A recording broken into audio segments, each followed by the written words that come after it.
I'm Kathy Bookfar. I'm the Executive Director of Lifecycle Women Care, and we're thrilled to welcome you to the State of Women's Health, first annual.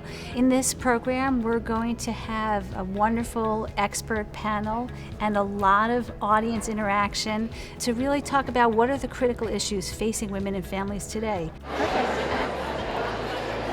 Instead of having predetermined questions and answers, we're going to ask you, the audience, your feedback first on our polls, and then from your response is where we're going to move forward with our program. So I want to first introduce our wonderful keynote speaker, Dr. Rachel Levine, who I'm proud to say, as of yesterday afternoon, we no longer have to use the word acting. She's now officially the Commonwealth of Pennsylvania Physician General. Dr. Levine is the highest-ranking transgender person in state government history. Pennsylvania ranks 35th in our nation in infant mortality rates, and that is absolutely not good enough. And in our administration, we pledge to improve that. I believe that there should be more culturally centered education with providers. Not sugar-coated, not judging, but one that will have as an outcome ultimately developing the trust. We had a couple recently who gave birth. The father's German. He has 1 year of paid paternity leave. 1 year, paternity leave. I mean, that is just, we have nothing here. And I don't really see how we can expect families to get off to good starts without that kind of support. We have to make sure that every woman has access to high quality, affordable care, that every person has access to that care. But in addition, we need to work collectively and harness the power of everyone in this room for really substantive policy changes. A huge percentage, about 75% of older women by age 75 at least, are living alone. So this is a potentially isolated group that may need more attention than not. But I do think as we move forward in this particular decade and beyond, that we have to really think that what we've done in the past may not work in the future. None of us can do it alone. We have to decide how to communicate and play in the same sandbox and not throw sand at each other. So I'm going to talk about something that's really old, even though in this country it's pretty innovative, which of course is the midwifery model of care. Midwifery here has sort of twin roots in public health nursing and the women's movement. It's providing support, providing education, providing appropriate intervention, and doing it all in a collaborative model, working closely. Midwives need access to our OB colleagues, we need access to the healthcare system, and women need access to us. So I think that non-discrimination is a very important right in this state for everyone, including LGBTQ individuals. And Governor Wolf is firmly in favor of non-discrimination, and I applaud him for that. Well, I'm going to put these out to the panel. This is great because it gets to where do we go from here.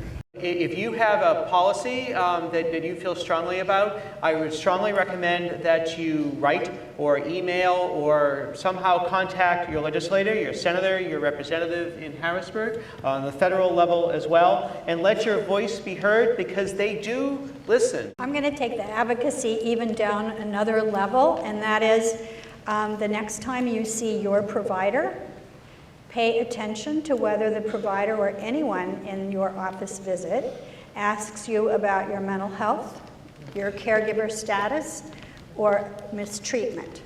And if they do not, ask them why not. The question about how can we as community health providers help teach our patients health literacy, talk with me about it. We could partner on that. Raise your expectations of your healthcare providers, and also, just on a really personal level, I think start a conversation with someone who's really different from you, who you don't know. If women and men voted as we have the right to do in our country, then we would be able to have all our voices collectively heard in primaries, state, and the federal level. And therefore, we would be able to change all of those up there. Don't underestimate what each one of you can do, how important your voices are. I want to thank you all again so much for participating in this event. I thought it was great to have a large group of women and men be present to address women's issues, specifically around health. The fact that it's an event that actually could build upon itself is very exciting, and I'm looking forward to next year. I thought the information that we received was excellent. I feel empowered, and I feel like I've learned something more than I knew before I got here.